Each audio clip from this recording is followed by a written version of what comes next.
Bonjour, soyez les bienvenus à l'occasion de cet événement consacré à la transition écologique dans le Grand Est. Et si on y allait vraiment? Et si on y allait vraiment avec un point d'exclamation plutôt qu'un point d'interrogation, une façon explicite d'afficher la détermination des différents acteurs mobilisés autour de cette ambition, la transition écologique, acteurs dont certains, quelques-uns seulement, sont sur ce plateau. Jean Rotner, bonjour. Bonsoir. Bonsoir, vous êtes le président de la région Grand Est. Merci de nous accueillir chez vous. Bienvenue chez vous, puisque nous sommes au siège de la région à Strasbourg. À vos côtés, ou plutôt à mes côtés, Bertrand Piccard, bonsoir. Bonsoir. Vous êtes le président de la fondation Solar Impulse, qui a signé avec la région une convention de partenariat qui vise à accélérer la diffusion des solutions économiquement, c'est important, viables et pertinentes dans le domaine de la transition écologique. Oui. Nous allons évidemment y revenir dans quelques instants. Deux élus complètent ce plateau. Gilbert Roth, maire d'Orlisheim, bonsoir.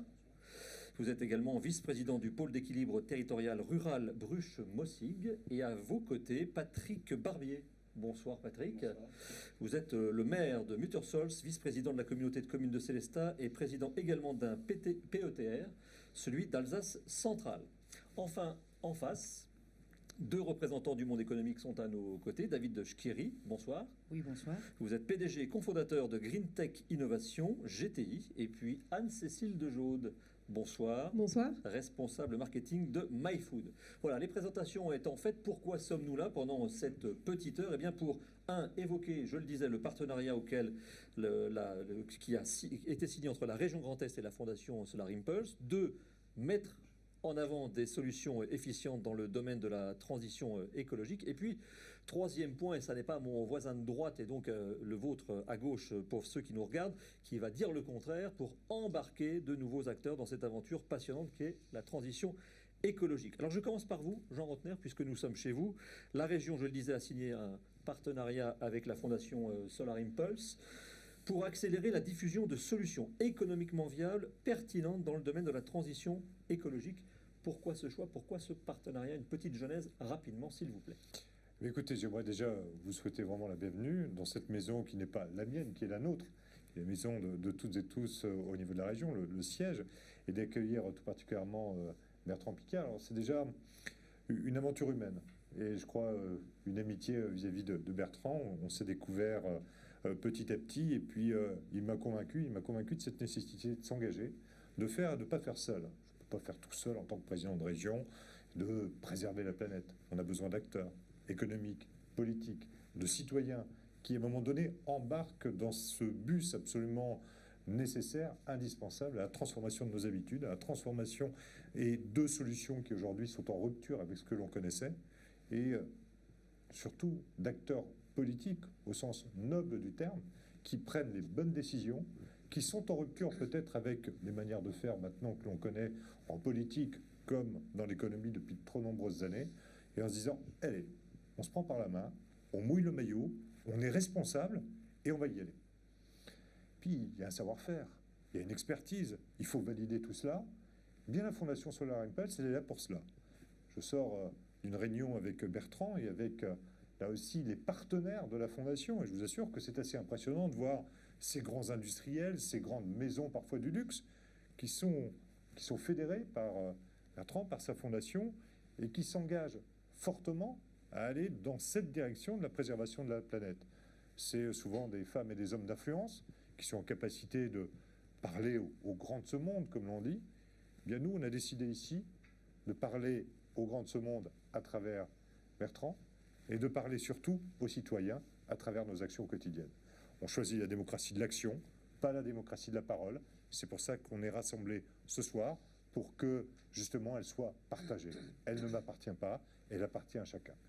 Bertrand Piccard, la fondation Solar Impulse que vous présidez, donc, a pour ambition de labelliser 1000 solutions à travers le monde, propres, opérationnelles, commercialisables et surtout, c'est important, rentables pour protéger l'environnement. Où en sommes-nous, puisque ça progresse chaque jour? Au début de la préparation de cette table ronde, nous étions autour de 800. Où en sommes-nous aujourd'hui? Alors nous en sommes déjà aujourd'hui à 876. 876 solutions. On arrive très très près des 1000. Et ce que j'aimerais dire, c'est que je suis d'autant plus d'accord avec Jean Rotner dans tout ce qu'il a dit, que nous sommes exactement aux 5 ans des accords de Paris. Et le bilan des accords de Paris, c'est quoi? C'est que les consensus internationaux n'ont pas abouti à grand-chose. On recherche au niveau international une unanimité de pays et les désaccords sont trop importants pour qu'on arrive à un résultat. Et cette frustration face à l'échec des accords internationaux a poussé des acteurs régionaux et des entreprises à prendre le taureau par les cornes et à avancer en prenant eux-mêmes la responsabilité et l'initiative. Ce qui fait que quand on voit au niveau de la région Grand Est ce qu'il peut se passer, ce qu'il se passe, qu'on soit ici avec des élus et avec des entrepreneurs qui ont lancé des produits de start-up, eh bien, ça montre vraiment qu'à l'échelle régionale, on va avancer beaucoup, beaucoup plus vite. Il y a une action directe sur le terrain. Jean Rotner va sur le terrain. C'est clair que les négociateurs à la COP, ils ne vont pas sur le terrain. Ils ne se rendent pas compte que les solutions sont rentables. Ils ne se rendent pas compte qu'il y a des énergies renouvelables aujourd'hui qui sont moins chères pour produire de l'électricité sur la moitié de la surface du globe que le charbon, le pétrole, le gaz et le nucléaire. Donc, ce qui manque vraiment, c'est cette prise de conscience internationale. Et maintenant, au niveau régional, on va agir, on va montrer que ça marche, et puis on va faire remonter cette action vers le haut, plutôt que d'attendre qu'elle descende depuis le ciel. Vous parlez d'enthousiasme quand vous défendez les solutions portées par la Fondation Solar Impulse, parce que vous êtes évidemment très enthousiaste à l'idée de porter toutes ces solutions, mais face à vous, vous rencontrez ce que vous dites parfois la peur, puisque ces solutions font parfois peur, alors qu'au contraire, elles devraient embarquer un maximum d'énergie positive. Alors, les solutions technologiques modernes, elles font peur aux vieux dinosaures qui pensent qu'ils vont perdre leur business parce que l'économie et l'industrie amènent des meilleures solutions. Mais ce n'est pas comme ça que l'humanité va progresser. L'humanité va progresser quand les vieux dinosaures vont rajeunir, vont se diversifier, vont prendre des opportunités et vont avancer. C'est comme ça que ça marche. Et quand on parle d'enthousiasme, moi j'aimerais vous dire ce qui m'a tellement marqué tout au début du défi des 1000 solutions. On a créé l'Alliance mondiale pour les solutions efficientes. Et 250 membres fondateurs sont venus à la COP23 à Bonn pour qu'on annonce officiellement cette alliance et cette recherche des 1000 solutions. Eh bien, il y avait un jeune entrepreneur qui était les larmes aux yeux à me dire « Merci, vous nous permettez de nous faire connaître ». Moi, je suis avec une toute petite équipe dans un laboratoire. On essaye désespérément de faire rayonner notre produit. On y croit. Et aujourd'hui, tout à coup, il y a une alliance mondiale et on peut parler à d'autres entrepreneurs, on peut parler au monde politique, on peut parler au monde économique, on a des médias. Et il me dit, grâce à vous, on existe. Et ça m'a tellement touché. Je me suis dit qu'il faut qu'on le fasse à l'échelle de milliers d'entrepreneurs pour donner cette chance à chacun. Les vieux dinosaures ont peur, les dinosaures un peu moins vieux vous disent certes, allons-y, mais ça coûte un peu cher. Et j'insistais un peu sur le terme rentable, c'est aussi ça, évidemment, ces solutions de la fondation que vous portez, c'est que évidemment, ça ne soit pas non plus, ça, permettez-moi l'expression, ça ne coûte pas un bras à chaque fois. C'est pas que ça nous coûte un bras, c'est que ça nous en ramène. Un supplémentaire. Non, mais c'est rentable. Et on n'aurait jamais pu faire un panel comme ça il y a 5 ou 10 ans. Il y a 10 ans, les solutions n'existaient pas. Il y a 5 ans, elles n'étaient pas vraiment rentables. Aujourd'hui, elles existent et elles sont rentables. C'est extraordinaire. Ce qui veut dire qu'on voit même des entreprises pétrolières qui se diversifient dans les énergies renouvelables, dans le forage géothermique. On voit des grandes industries qui inventent des nouveaux matériaux. Alors là, vous êtes très bien lotis dans le Grand Est parce que vous avez Soprema qui nous a amené un grand nombre de solutions qui ont été labellisées à la Fondation. Et au niveau entreprise, c'est extraordinaire, mais au niveau start-up aussi. Donc, il n'y a aucune raison d'avoir peur à partir du moment où on a un esprit un peu ouvert sur le monde et qu'on comprend qu'il faut saisir les opportunités pour évoluer et que chaque fois qu'on bloque des opportunités, on y perd et la planète y perdra et l'économie y perdra. À vos côtés, donc, Gilbert Roth, maire d'Orlisheim. Rebonsoir. Donc, je le rappelle, vous êtes vice-président du pôle d'équilibre territorial rural, le PETR de Bruches-Mossig. Pour celles et ceux qui nous regardent, qu'est-ce qu'un PETR? C'est une réunion de communautés de communes. Alors, pour faire simple, un PETR, c'est un outil pour les Comcom. Donc, si le grand public ne s'en souvient pas, c'est pas très grave. C'est essentiellement un outil qui permet à des communautés de communes de travailler ensemble des sujets qu'ils pensent être plus efficients en étant ensemble. Donc, oublions le mot.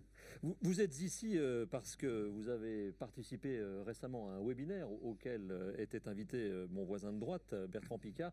Et quand vous entendez l'enthousiasme qui se dégage de lui, évidemment, vous ne pouvez qu'adhérer.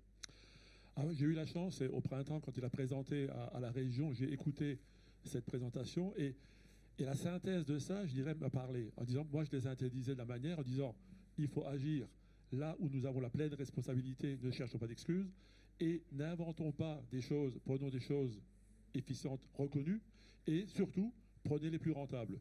Donc quand je me suis dit ça, j'ai dit ça, ça doit parler à tous les entrepreneurs, à tous les élus.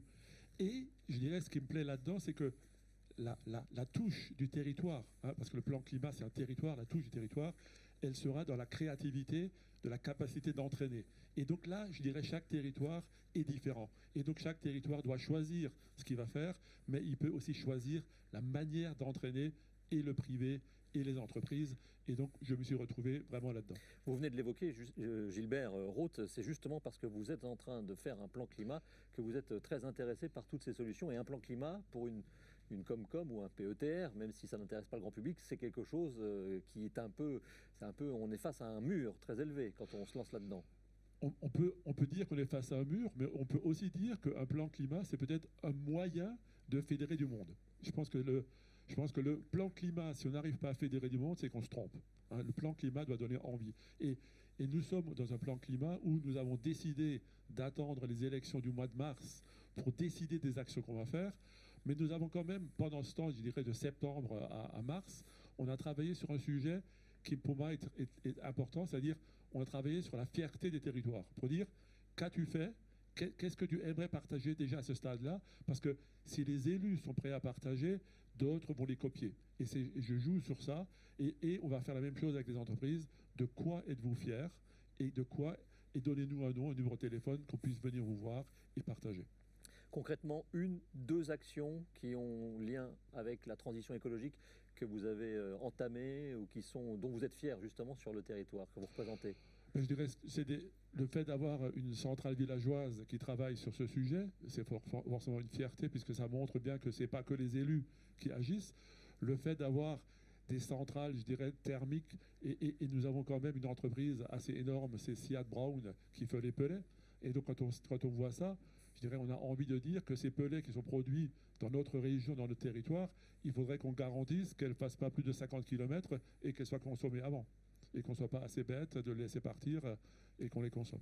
Qu'est-ce que vous attendez d'une réunion comme celle-ci et de cette fondation Solar Impulse, de cette réunion, de ce partenariat entre la région Grand Est et la fondation? Alors la région étant très investie et récemment, je dirais, le fait d'avoir dit qu'un équivalent temps plein par communauté commune va travailler le sujet, va nous aider. Et donc ce genre de réunion, je dirais, ce qu'on cherche à trouver, quelles sont les bonnes idées qui peuvent s'appliquer, où la région est partenaire, parce que évidemment qu'à la fin, il y aura des investissements à faire, mais aujourd'hui, je dirais, on ne peut pas mettre en avant le problème de l'argent en premier, parce qu'on voit bien que et le gouvernement et les régions sont quand même là pour donner des impulsions, et en choisissant les bonnes, on devrait quand même avoir un retour sur investissement largement inférieur à 4-5 ans, et quand même, les retours sur investissement à cette vitesse-là sont quand même assez rares, donc profitons-en.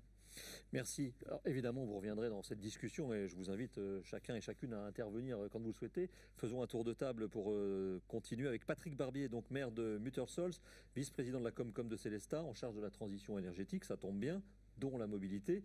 Et puis vous êtes donc le président du PETR d'Alsace centrale.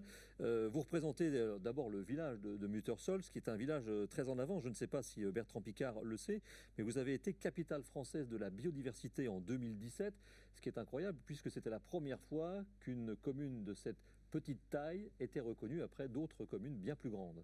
Donc vous êtes déjà bien engagé sur le sujet. Oui, c'est une vieille histoire à Muttersols. C'est vrai, et si je suis là ce soir, c'est parce que je crois aussi à l'intelligence humaine. Je résiste pas à vous raconter une petite histoire très personnelle, mais je pense qu'on est quelques-uns de notre génération à avoir eu certainement la même histoire. Moi, le 21 juillet 1969, j'étais devant ma télé avec mon papa qui était à côté de moi et on regardait. Je vois que vous avez compris. Hein, vous parlez à un pilote. Quand même. Voilà, c'est ça. Au départ. Et mon papa qui était ingénieur agronome, donc a priori quand même quelqu'un qui avait une vision des choses, me dit: tu verras Patrick, quand tu seras grand, j'avais 11 ans, tu passeras tes week-ends sur la Lune, quoi. Et aujourd'hui, ça fait sourire tout le monde, évidemment, hein, mais cette intelligence qui, à cette époque-là, était vouée à une espèce de progrès sans fin, sans limite, aujourd'hui, finalement, la seule différence, c'est qu'il faut qu'on l'applique à l'enjeu majeur maintenant, à mon avis, pour le reste de l'histoire de l'humanité, c'est d'arriver à continuer à vivre et à bien vivre et même à mieux vivre sur notre petite planète limitée, parce qu'on sait bien que la conquête spatiale ne fera pas de miracle, en tout cas pas à moyen, à court et à moyen terme. Voilà, donc Muttersholz, oui, on est un village, hein, déjà, 2000 habitants, tout à fait modeste, mais la particularité, c'est qu'on a eu la première maison de la nature en France dès les années 70. On fête bientôt les 50 ans d'une maison de la nature. Donc une maison de la nature, c'est un centre d'éducation. Hein. Mandela dit que la seule façon, c'est pour changer le monde, c'est l'éducation. Je crois que nous, on le démontre. Hein. Il y a eu 2 générations de jeunes Muttersholzois, et puis plus largement autour de nous, qui ont été très sensibilisés à tous ces sujets, notamment au sujet de la transition énergétique, et qui aujourd'hui sont engagés. J'ai des concitoyens qui, quand je propose des choses, qui proposent eux-mêmes aussi des choses, on se sent soutenu, etc. Alors, évidemment, ça résout pas tout, parce que après, les solutions, elles sont jamais simples. Hein. Alors, citer un exemple qui nous relie à la région, c'est on a une vieille centrale hydroélectrique sur l'île. L'île, c'est la rivière que gère la région, qui est à l'abandon depuis 1964. En fait, 1964, c'est quand EDF a construit les centrales sur le Rhin. Donc les petites centrales sur les petites rivières, elles ont été fermées. On s'est dit, bon, bah, c'est une autre époque.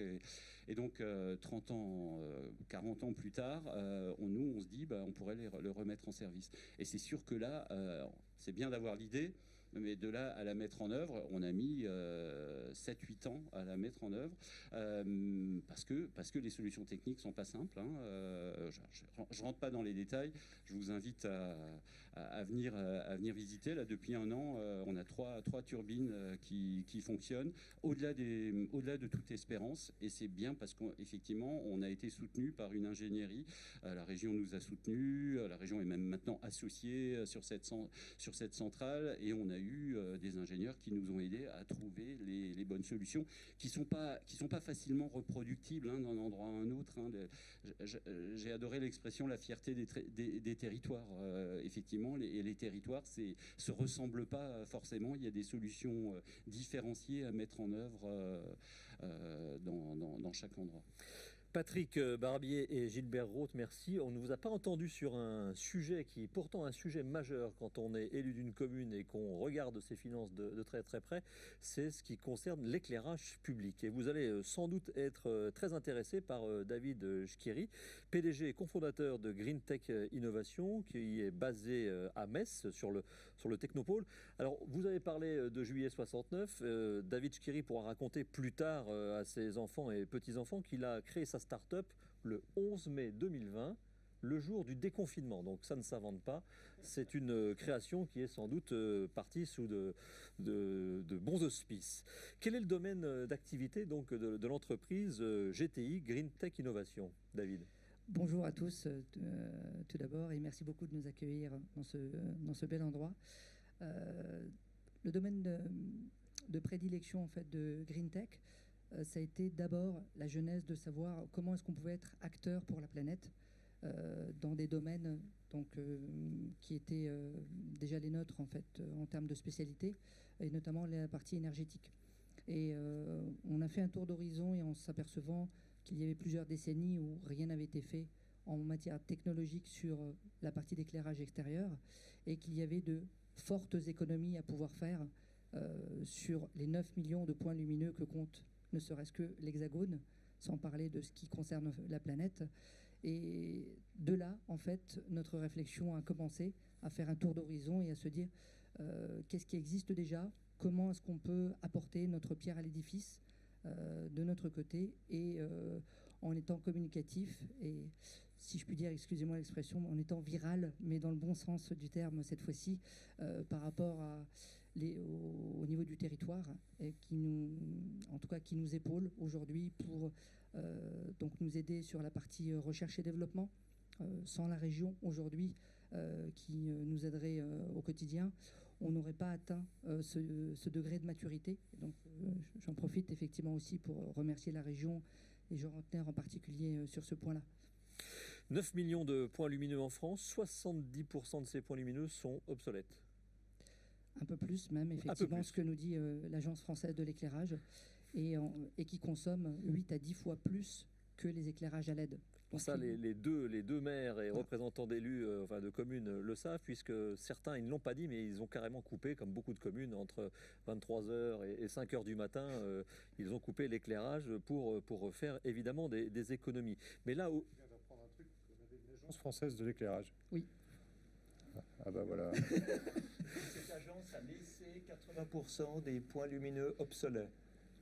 Ça, c'est le point de vue de l'extérieur. Il y a aujourd'hui, en fait, un formidable challenge de réduction de la consommation électrique, ne serait-ce que sur ce point-là, sans parler d'autres points. Mais pour nous, on s'est dit, il y a un défi à aller chercher. Encore une fois, notre point d'orgue, et c'était complètement, il y avait un vrai matching avec les idées et surtout la vocation de Solar Impulse, c'est qu'on s'est dit, si on veut pouvoir être écouté, il faut absolument que nos solutions soient efficaces et surtout rentables. Sans cela, le fait de pouvoir penser à la planète, ça ne suffira pas, en tout cas pour convaincre.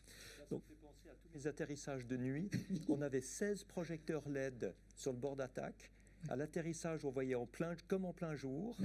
Et l'entier de ça consommait à peu près l'équivalent d'une ampoule de table de chevet. Les 16 ensemble. Ouais, des projecteurs LED.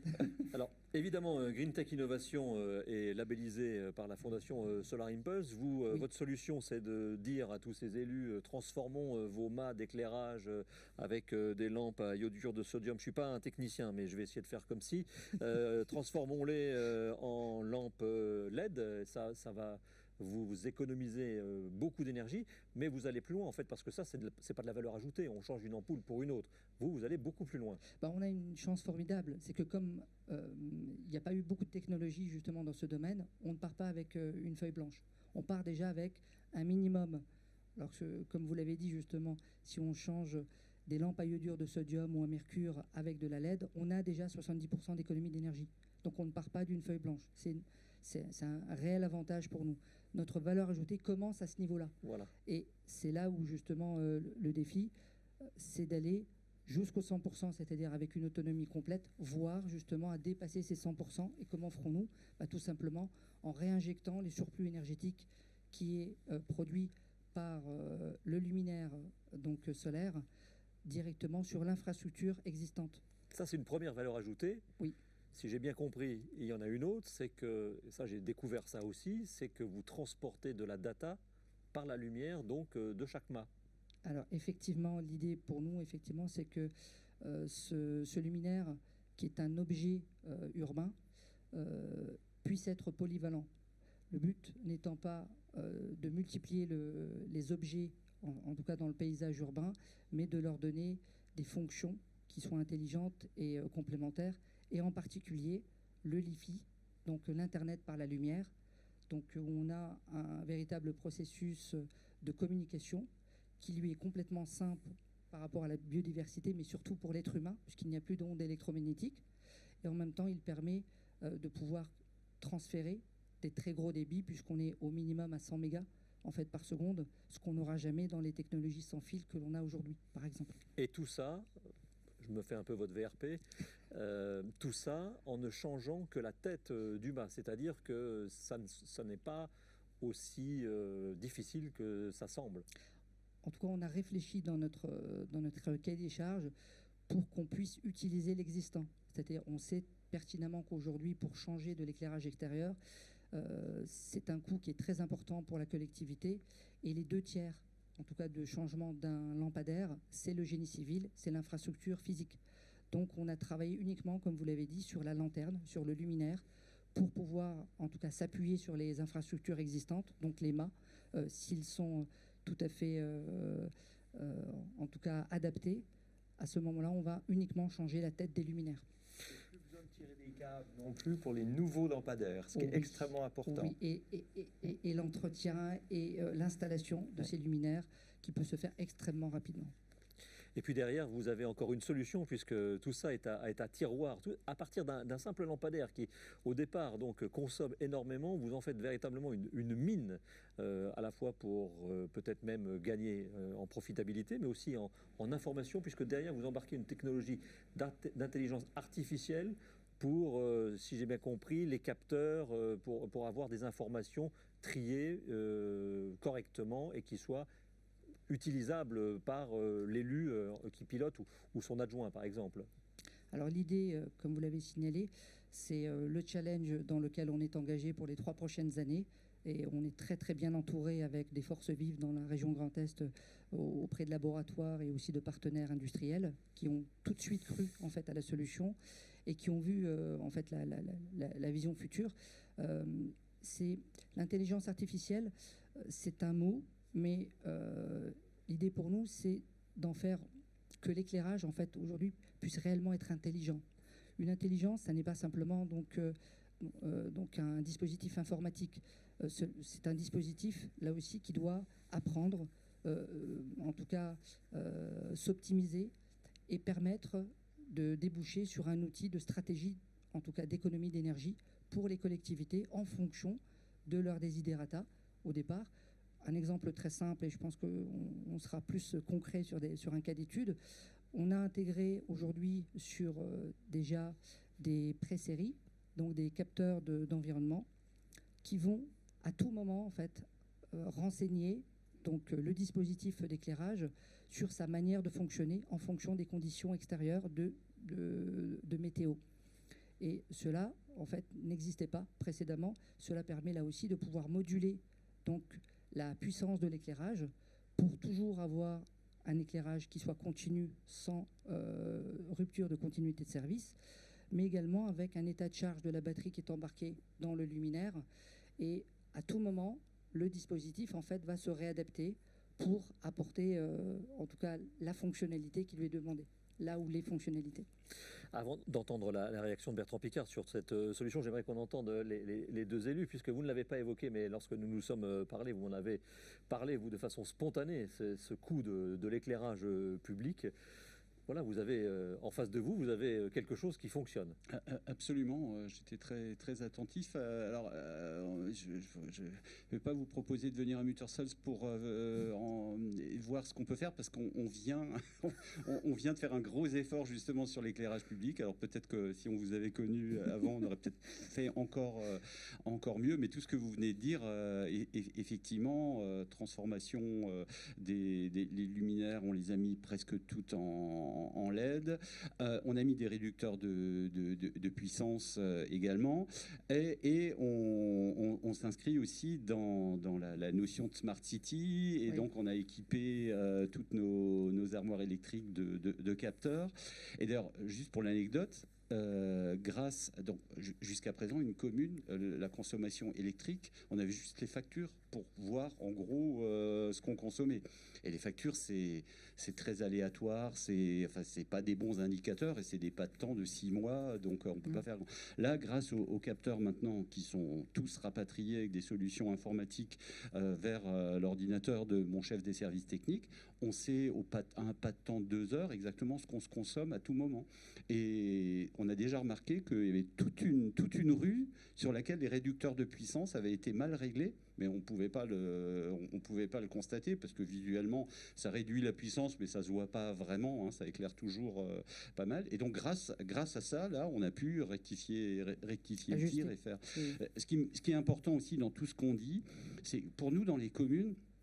quand on parle de rentabilité, les communes, on ne connaît pas tellement le mot rentabilité. Le retour sur investissement, dans une commune, il est social. Quand on fait un rond-point, quand on fait un trottoir, il y a un retour sur investissement social. D'accord, on rend service à nos concitoyens, mais c'est pas financier, quoi. Là, sur tout ce genre de solutions, il y a clairement, on peut calculer un retour sur investissement. Oui. Hein. On modernise notre éclairage public, on consomme nettement moins d'électricité, donc forcément, il y a une réduction. Chez moi, ma commune, on a réduit la facture d'électricité pour l'éclairage public de plus de moitié. Donc il y a un vrai retour sur investissement. Donc j'ai pas de difficulté à convaincre mes conseillers. Ceux qui ne sont pas aussi écolos que moi, bah, je leur mets les arguments économiques et puis ils ont dit ah bah ouais, t'as raison, ça vaut le coup. Voilà. Gilbert Roth, alors vous n'avez pas encore changé d'éclairage, mais vous le coupez entre 23h30 et 5h du matin. Exactement. Donc nous, on coupe depuis le 4 mai, hein, pas le 11, mais depuis le 4 mai. Dans cette période de confinement, je me disais, c'est le moment où on peut communiquer avec nos personnes du village, nos concitoyens. Et nous avons décidé donc de couper à 23h30 jusqu'à 5h du matin. Et c'est vrai que ça marche. Et c'est vrai aussi que beaucoup sont contents, hein, parce que c'est vrai que la relation avec la nature, finalement, c'est un peu différent.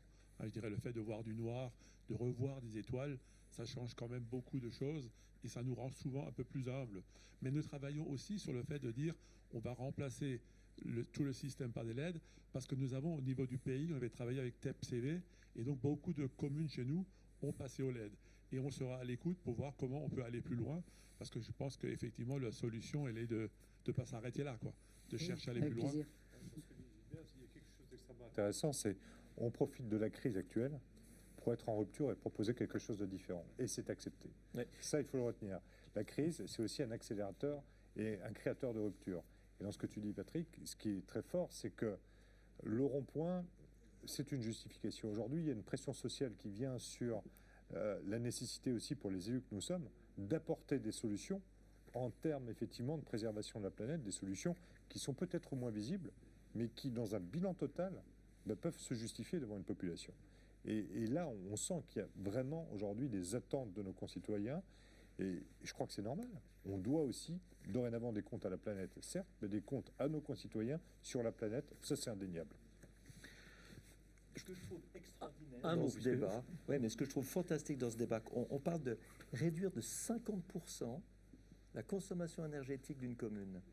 On parle de lampadaires qui sont 75% plus efficients que le reste. Mais ça montre à quel point, jusqu'à maintenant, notre monde a vécu dans une culture du gaspillage, de l'irrespect pour les ressources naturelles. C'est affolant. Et ce que les gens qui nous écoutent devraient vraiment comprendre, c'est que c'est comme ça partout. C'est comme ça dans tous les domaines de la consommation énergétique, dans la production, le transport et la consommation de nourriture, dans l'extraction et l'utilisation de matières premières. Les déchets aussi. Et dans les déchets. Mais là, c'est 95% des déchets qui sont gaspillés parce qu'on ne voit pas que c'est une ressource pour faire de l'énergie, pour faire une deuxième vie, pour faire du recyclage, etc. Et c'est cette prise de conscience-là qui, tout à coup, nous réveille et nous dit on peut faire tellement de choses. Et c'est ça qui est enthousiasmant. Parce que qui que ce soit avec qui vous parlez, il y a un argument qui soit écologique, financier, industriel, création d'emplois, etc. Donc c'est magnifique, on a tout en main. Je voudrais quand même qu'on passe la main, si vous voulez bien, messieurs, parce qu'on est un peu là entre coqs et tout, et nous n'avons pas encore entendu Anne-Cécile de Yaude. Bonsoir Anne-Cécile, responsable marketing MyFood, aussi labellisée par la fondation Solar Impulse. Alors on change complètement de domaine puisque nous sommes dans l'objectif de rendre les uns et les autres, qui que ce soit, même avec deux mains gauches ou presque, autosuffisants pour produire ses fruits et ses légumes. C'est ça, tout à fait, tout à fait. Alors déjà, merci de nous avoir invités. Je suis super content d'être là et de pouvoir discuter autour de cette table ronde avec vous. Effectivement, avec MyFood, on a pour objectif de relocaliser l'alimentation au domicile de chaque citoyen. Alors, de quelle manière ? Alors, on fait ça de plusieurs façons. La première, on va dire, c'est peut-être pour les gens qui ont un peu moins la main verte. Mais donc pour cela, on propose des serres innovantes qui sont livrées clés en main. Et elles sont aussi livrées avec l'accompagnement d'agronomes, d'ingénieurs agronomes et d'une communauté d'utilisateurs, on les appelle les pionniers. Et donc eux partagent ensemble toutes leurs connaissances, leurs réussites, leurs questions. Donc ça, c'est pour faire très bref sur la partie de cette solution. Et aussi, on veut s'adresser à tout le monde, à chaque citoyen. Et donc, on permet aussi à ceux qui sont un peu plus débrouillards ou qui ont plus la main verte de s'y mettre, parce que toute notre connaissance est partagée en ligne sur Internet. Parce qu'on a vraiment une volonté d'avoir un impact à grande échelle et que tout le monde puisse avoir accès au manger sain et au manger local. Donc les serres, si vous allez sur le site MyFood, vous pourrez le voir, ont des tailles très différentes. Hein. De 100 à 400 kilos de fruits et légumes, vous garantissez par an en production. C'est ça.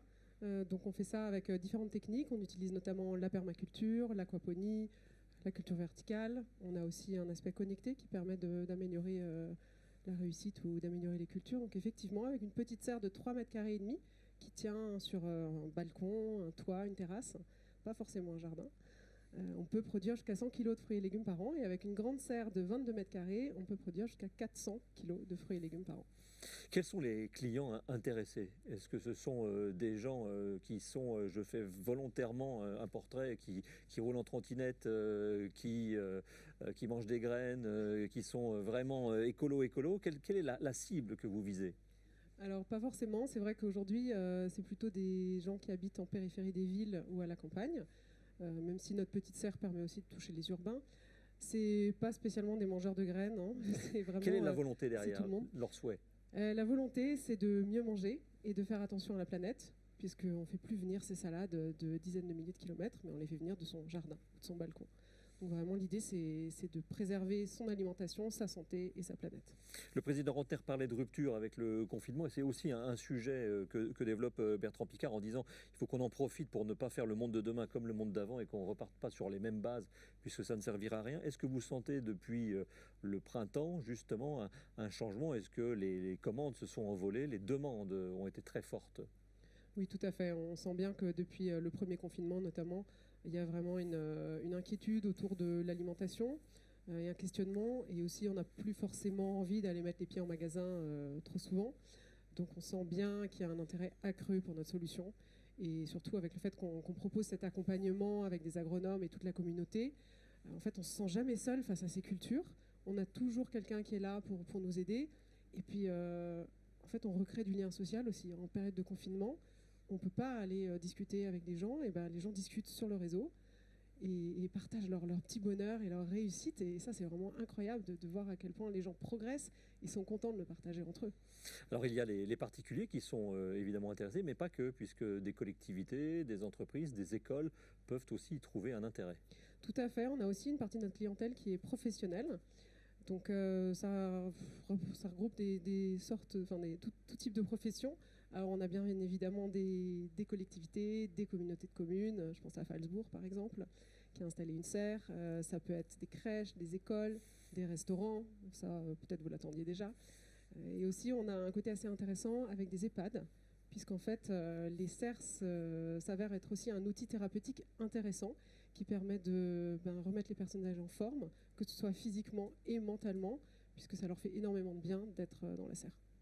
Alors je le disais en ouverture, cette table ronde est faite aussi pour embarquer un certain nombre d'acteurs dans cette solution pour la transition énergétique, mais aussi pour se dire les choses et voir quels sont les atouts, mais aussi les freins.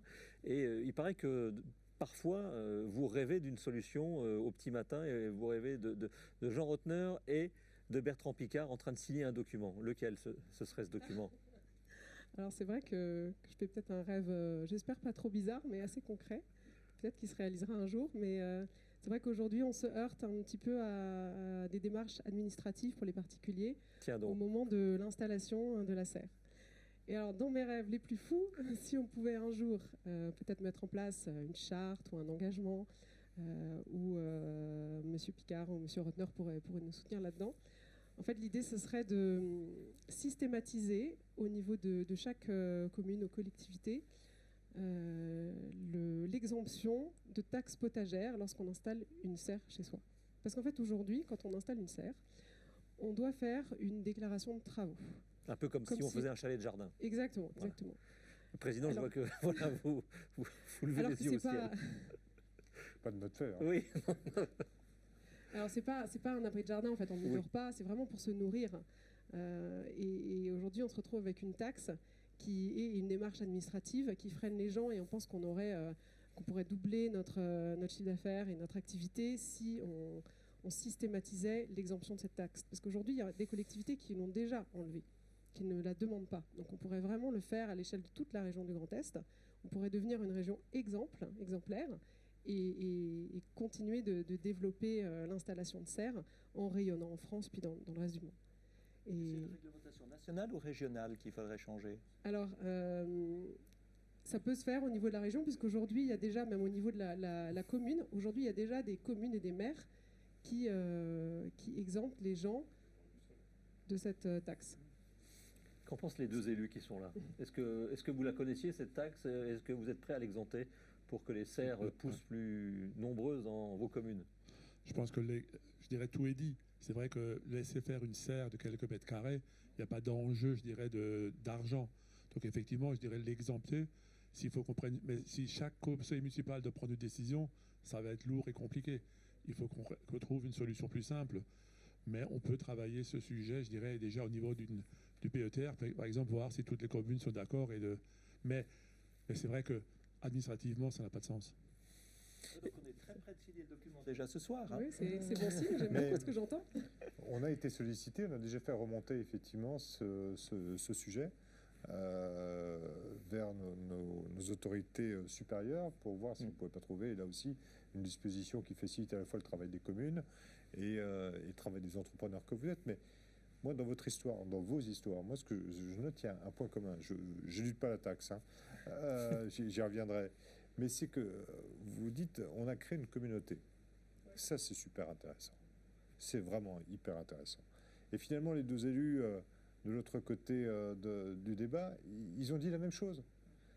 J'ai créé une coopérative. Je travaille avec mes habitants qui me fournissent des idées. Et vous, à travers la donnée et à travers un certain nombre, vous avez aussi une communauté qui va petit à petit se constituer.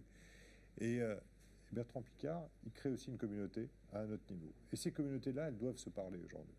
Et je crois que le sujet de la préservation du climat et de la planète, ça recrée, ça permet justement de recréer ce dialogue de mondes qui, de temps en temps, sont trop parallèles et ne communiquent plus les uns avec les autres, et qui, par rapport à ce genre de choses, la norme, le permis, la difficulté doit, cher Bertrand, et ça, tu peux glisser de temps en temps quelques mots à certains que tu fréquentes à d'autres moments, en disant, si on veut faire progresser aujourd'hui la préservation de la planète, il faut qu'on arrive à s'astreindre d'un certain nombre de normes qui le gênent, et peut-être d'introduire un cadre beaucoup plus large qui permette justement à ces entrepreneurs, aux collectivités que nous représentons, à un moment donné de s'exprimer et d'œuvrer beaucoup plus rapidement. Ça a été tes propos de départ. Oui. Ça a été de dire Exactement. au-dessus, c'est trop compliqué, c'est les accords internationaux qui font que ça ne descend pas, mais si nous voulons agir encore plus profondément, plus agilement pour préserver la planète, il faut que le cadre soit là,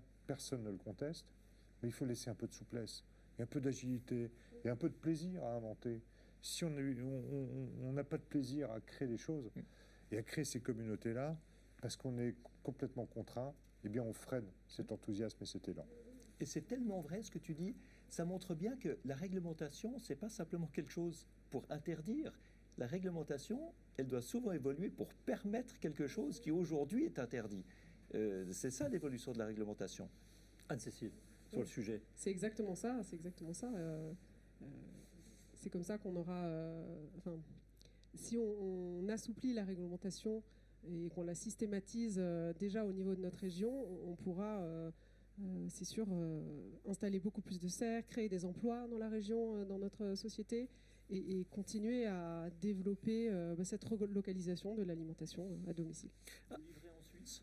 Oui, tout à fait. D'accord, alors j'en commande une. Ah, super. 300 serres dans le monde, 80% en France. Donc, Ils sont partis à Las Vegas, ils étaient au salon de l'agriculture, ils ont une démarche Non, marketing j'en commande une parce que hyper je veux punchy, lancer ça en c'est Suisse. vraiment, alors, le plus intéressant, c'est de voir le résultat dans 6 à 9 mois, si on peut regarder ce que vous avez produit. Ah, c'est important. Non, mais Très si bien vous chez toi. remarquez, je peux me permettre de la commander en ne posant aucune question sur le prix, parce que vu que c'est labellisé par la Fondation Solar Impulse, c'est forcément rentable, donc ça vaut la peine de toute façon.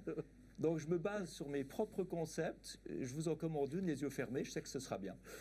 Très bien, j'arrive avec mon devis dès qu'on a fini.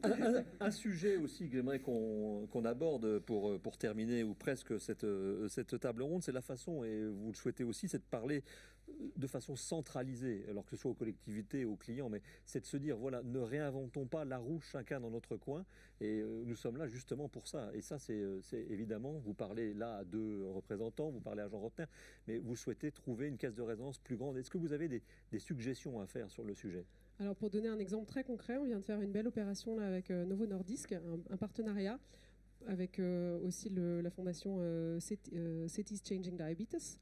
Et l'idée là, c'est de développer l'éducation et la pédagogie autour du bien manger et de faire de la prévention du diabète. Et donc avec Novo Nordisk et l'Eurométropole de Strasbourg, on a installé 2 serres dans des écoles à Strasbourg. Et ça serait vraiment super si on pouvait le développer au niveau de chaque communauté de communes. De façon plus générale, parce qu'aujourd'hui on s'adresse à chaque commune séparément, mais c'est vrai que si on pouvait avoir un autre niveau d'interlocuteur et qu'ensuite ce soit plus facile de s'adresser à chaque école, ou de dire que chaque commune pourrait installer une serre dans chaque ville pour développer la pédagogie et faire de la prévention sur l'alimentation et la santé. Président, est-ce que vous pouvez prendre un engagement là ou tenter de faire quelque chose pour que les différents projets, qu'ils soient labellisés sur la Rimpol ou ceux qui vont rentrer, puisqu'on n'en a pas parlé, mais je crois que nous en sommes à 20 dans la région Grand Est, pour l'instant, puissent trouver une résonance un peu plus large et s'exprimer au plus grand nombre? On commence ce soir. C'est l'exemple d'une expression, et moi je connais bien parce que je les suis et je regarde. Je suis extrêmement attentif déjà dès le départ de MyFood, ça m'a séduit. Nous, l'objectif, c'est de pousser toutes ces innovations, de les incrémenter aujourd'hui sur le territoire, d'avoir effectivement cette rencontre entre élus et entrepreneurs qui... Alors, on a les entrepreneurs de la région, mais on a aussi les entrepreneurs qui viennent apporter des solutions à la fondation. Et un de nos engagements, c'est aussi que cette fondation puisse incrémenter aujourd'hui sur notre territoire les solutions qui nous intéressent. Et les serres font partie de cette éducation à la jeunesse, au circuit court, enfin tous les sujets sur lesquels on va se battre sur les plans climat, dans les plans climat ou au niveau effectivement des PETR ou de notre stratégie régionale pour justement... On va développer une stratégie régionale et une feuille de route pour la santé. C'est ce genre de démarche qui nous intéresse et on va en faire donc la promotion à travers nos dispositifs sur tous les territoires, bien sûr. Bertrand Piccard, sur les 2 exemples, sur les 876 que vous avez labellisés, quel est le regard que vous portez sur les solutions qui sont proposées, qui sont très différentes, hein, l'une sur la lumière, l'autre sur, j'allais dire, quelque chose de très concret, la consommation. Mais vous savez, c'est logique autant qu'écologique. Et ça dit tout. Il n'y a pas besoin de très haute technologie pour faire une serre. Il faut simplement un concept qui fonctionne sur le plan économique pour que ça puisse attirer des clients. Sur le plan des lampadaires, c'est plus technologique et ça permet des économies et de la création d'emplois. Et puis il y a d'autres solutions dans les ventes. On a parlé de toutes celles de Soprema dans la construction, mais il y a aussi Ubique, qui est une entreprise du Grand Est, qui fabrique du froid magnétique. Vous savez ce que c'est que le froid magnétique? Alors, je vais dire que non. Mais non, mais ce qui est extraordinaire, c'est que personne ne sait ce que c'est que le froid magnétique, mais c'est une manière de créer du froid avec grâce à des pertes d'énergie qu'on récupère, sans avoir besoin de gaz réfrigérant. Donc c'est bon pour l'atmosphère et c'est bon pour l'économie. Et c'est juste quelque chose qui est logique et qu'on devrait pouvoir utiliser partout. Alors moi, ce qui me plaît, c'est de voir comment une région qui prend en main cette question-là pourrait rayonner dans le monde avec des nouvelles technologies qui seraient exportées partout, qui créeraient des emplois ici et qui feraient du bien partout ailleurs. Patrick Barbier, je vous vois réagir par rapport à tout ce que vous avez entendu. Quels sont pour vous les freins pour... le titre, c'est « Et si on y allait dans cette transition écologique ?» Quels seraient les freins à lever? Alors, on a bien compris qu'il y avait des freins un peu réglementaires, légaux, appelons-les comme on veut, mais est-ce qu'il y en a d'autres? Vous nous disiez que finalement l'aspect financier vient ensuite, c'est plutôt l'aspect technique. Quand on est élu, on a besoin d'avoir des experts autour de soi pour être bien conseillé. Oui. je crois beaucoup à l'intelligence collective, hein.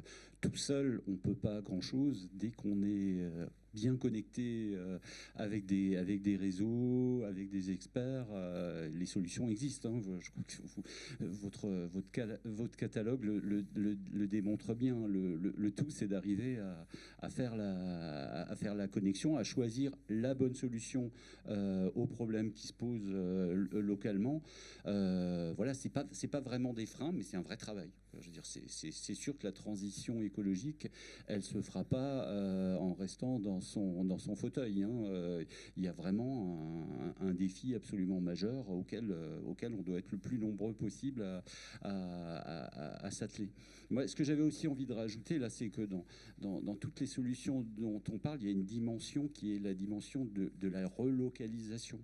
Mon exemple de tout à l'heure montre qu'il y a une génération où l'intelligence technique a surtout été employée dans des gros projets, le projet de la conquête spatiale, mais aussi au niveau de l'énergie, c'était des grosses centrales, hein, qu'elles soient au charbon, au nucléaire ou d'autres énergies, c'était des grosses centrales et on concentrait et ensuite on distribuait à des distances très longues.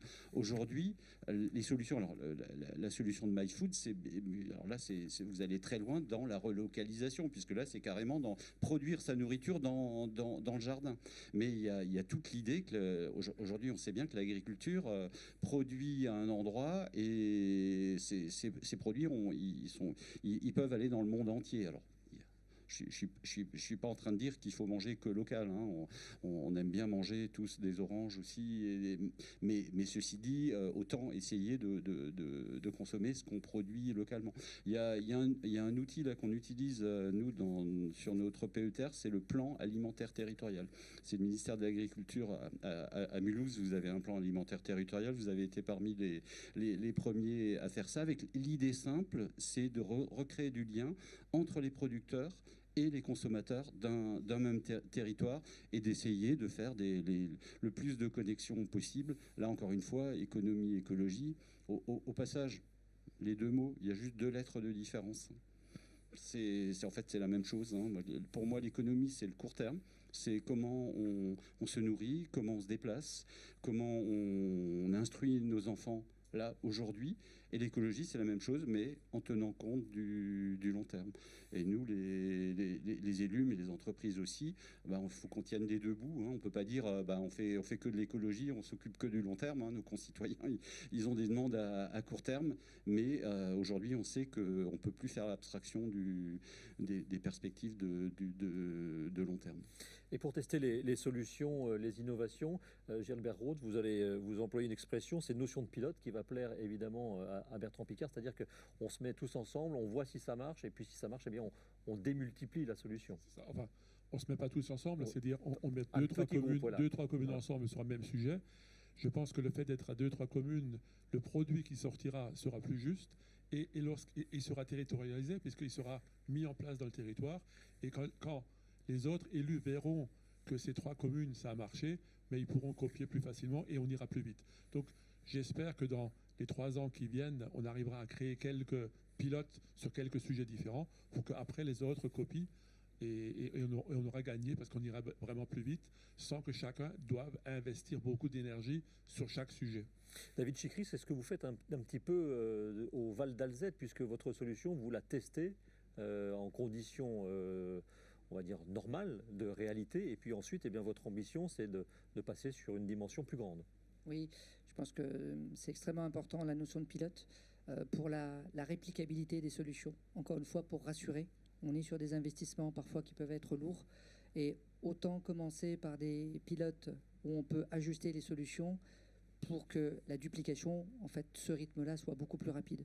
Et c'est ce qu'on est en train de faire, voilà, proche des frontières, donc à la CCP-HVA, qui était labellisé territoire d'industrie et où c'est un terreau en fait d'expérimentation qui est formidable, en tout cas pour nous, start-up.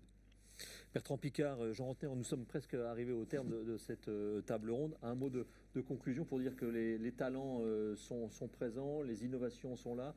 Maintenant, il faut aller encore plus loin. Oui, vous savez pourquoi je n'ai pas réagi au fait qu'il y avait des bouteilles d'eau en plastique à usage unique?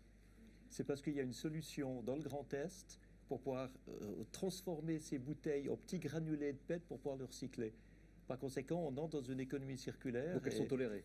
Et c'est de nouveau toléré. C'est de nouveau Et en totalement plus, acceptable. c'est de l'eau, c'est de la production locale. Oui, l'intérieur, mais pas forcément l'extérieur. Non, mais maintenant, ça devient quelque chose qui est tout à fait acceptable parce que ça rentre dans un système d'économie circulaire. Et la bouteille en plastique a été inventée par Solvay il y a une soixantaine d'années et c'était un grand progrès écologique parce que c'était moins lourd à transporter et ça prenait moins d'énergie à fabriquer. Et c'est devenu un des pires ennemis de l'humanité en remplissant les océans, les estomacs des poissons et le nôtre par voie de conséquence. Et maintenant, on revient à quelque chose de beaucoup plus logique, de pouvoir réutiliser le PET pour des tas de choses différentes. Donc on voit que l'intelligence humaine est vraiment nécessaire aujourd'hui. Je pense qu'on a vécu de manière excessivement bête et paresseuse et laxiste et peu créatrice et peu innovante pendant des années. Et maintenant, il faut remettre en marche cette extraordinaire inventivité humaine.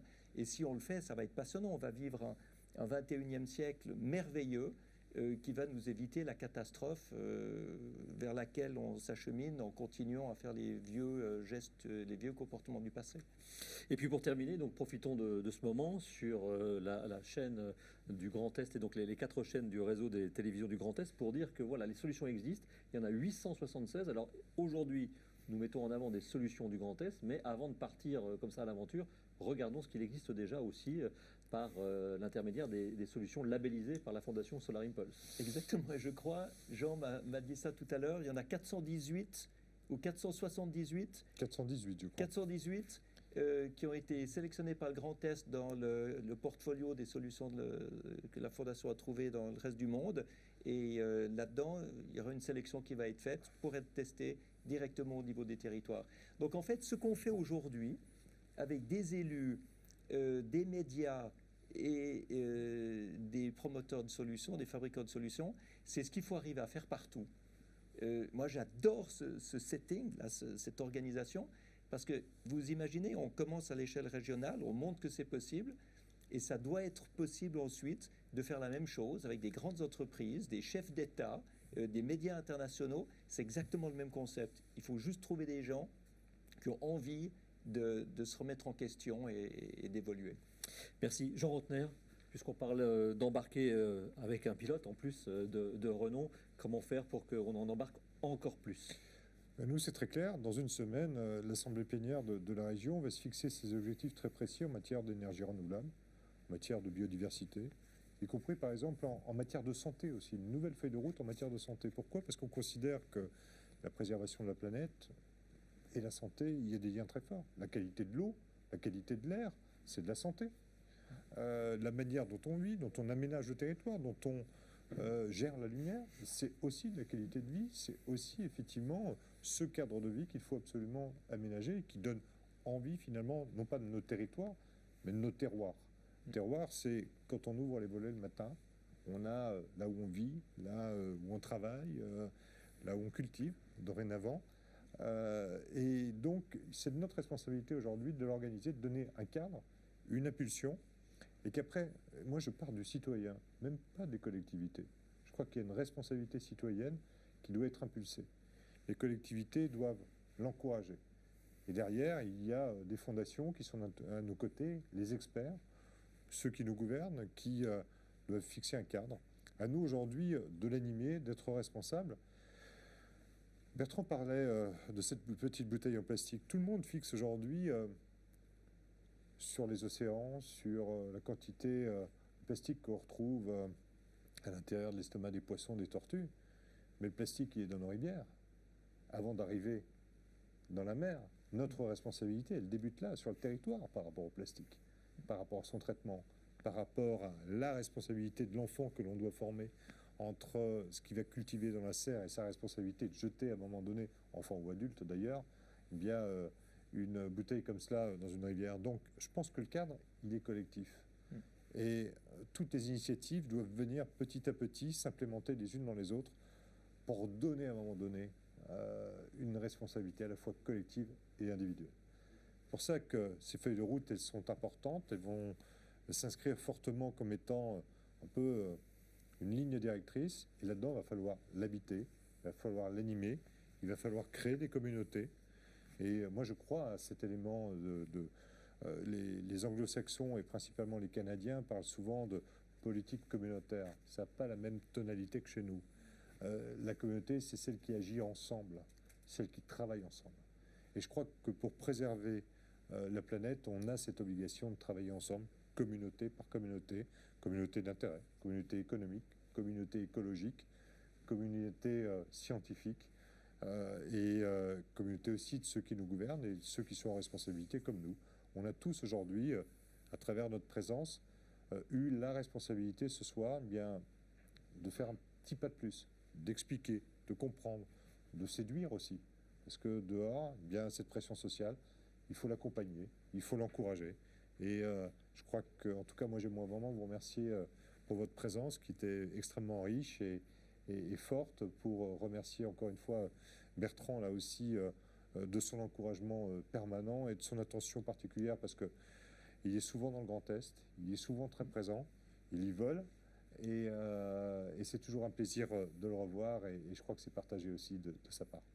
Merci en tous les cas à vous 6, et j'espère que le virus nous laissera tranquille pour qu'on puisse vous revoir à un endroit où vous volez régulièrement. C'est le Grand Test mondial Air Ballon qui a lieu l'année prochaine à Chamblay, et auquel vous rendez visite, je crois, quasiment à chaque édition. Donc voilà. Merci à tous les 6, merci de nous avoir suivis, merci aussi aux équipes techniques d'Alabama qui ont produit cette table ronde, et au réseau des télévisions du Grand Est sur lequel il a été diffusé, notamment en direct sur les différents sites et réseaux sociaux. À bientôt.